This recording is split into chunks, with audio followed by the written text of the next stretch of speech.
जय जय सीताराम। दर्शकों, आज मैं एक ऐसे महान संत के बारे में बात करने जा रही हूँ जिनके जीवन से जितनी शिक्षा ली जाए उतनी कम है।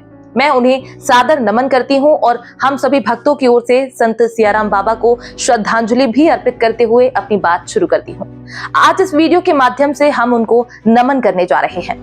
संत सियाराम बाबा एक ऐसे दिव्य संत थे जिनकी तपस्या, भक्ति और परोपकार ने लाखों लोगों के जीवन को प्रभावित किया।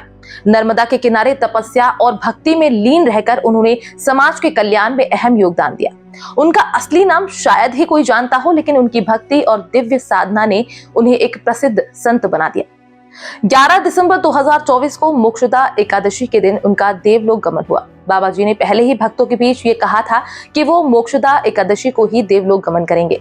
खरगोन के कसरावत के तेली भटियान गांव में नर्मदा किनारे उनका अंतिम संस्कार किया गया। उनकी शिक्षाएं और तपस्या की गूंज हमेशा रहेगी। बाबा जी का जन्म 1933 में हुआ था और 17 वर्ष की आयु में उन्होंने गृहस्थ जीवन त्याग कर आध्यात्मिक मार्ग पर चलने का संकल्प लिया। वर्षों तक तीर्थ यात्राएं करने के बाद बाबा जी ने नर्मदा तट पर अपनी तपस्या शुरू की। उन्होंने 12 वर्षों तक खड़े रहकर मौन व्रत रखा और जब उनका मौन टूटा तो सबसे पहला शब्द उन्होंने कहा राम, जो उनकी पहचान बन गया। उसके बाद लोग उन्हें सियाराम बाबा के नाम से जानने लगे। बाबा जी का जीवन बहुत साधारण था, लेकिन उन्होंने जो कार्य किए वो असाधारण थे। संत सियाराम बाबा मूल रूप से गुजरात के रहने वाले थे। कहते हैं कि उन्होंने केवल 17 वर्ष की उम्र में घर त्याग दिया था और बैरागी बन गए थे।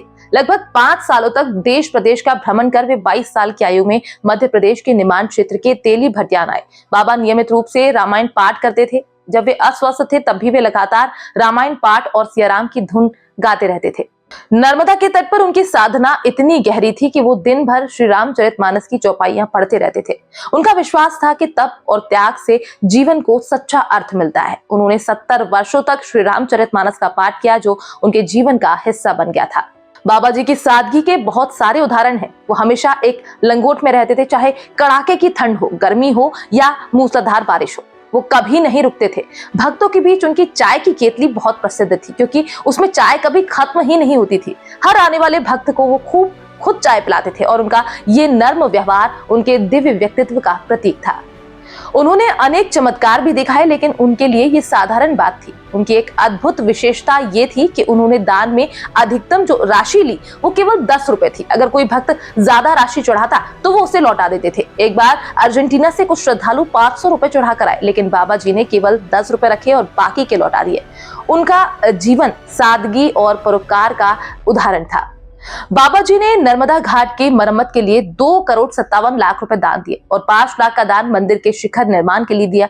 ये पूरी राशि 10-10 रुपए इकट्ठा होकर जुटाई गई थी। बाबा जी ने समाज के कल्याण के लिए हर संभव प्रयास किया। कुछ समय पहले उनका एक वीडियो वायरल हुआ था जिसमें वो बिना माचिस के दीपक जलाते हुए दिखाई दिए। उनके भक्तों का कहना था कि योग साधना के माध्यम से उन्होंने अपने शरीर को इस प्रकार ढाल लिया था कि वो हर मौसम में अनुकूल हो जाता था। 11 दिसंबर 2024 को मोक्षदा एकादशी और गीता जयंती के पवित्र दिन उन्होंने अपनी अंतिम श्वास ली।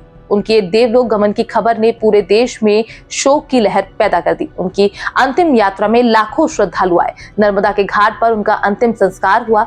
मध्य प्रदेश के मुख्यमंत्री ने उनकी समाधि को एक पवित्र स्थल और पर्यटन केंद्र के रूप में विकसित करने की घोषणा की।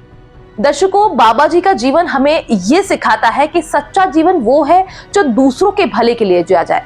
भक्ति और साधना से आत्मा शुद्ध होती है और दूसरों की मदद करने से जीवन में सच्चा सुख मिलता है। बाबा जी की समाधि अब केवल एक स्मारक नहीं बल्कि प्रेरणा का स्थल बन चुकी है। यहाँ आने वाले श्रद्धालु उनके जीवन से जुड़ी हर कहानी को महसूस करेंगे, उनकी भक्ति की ऊर्जा को आत्मसात करेंगे।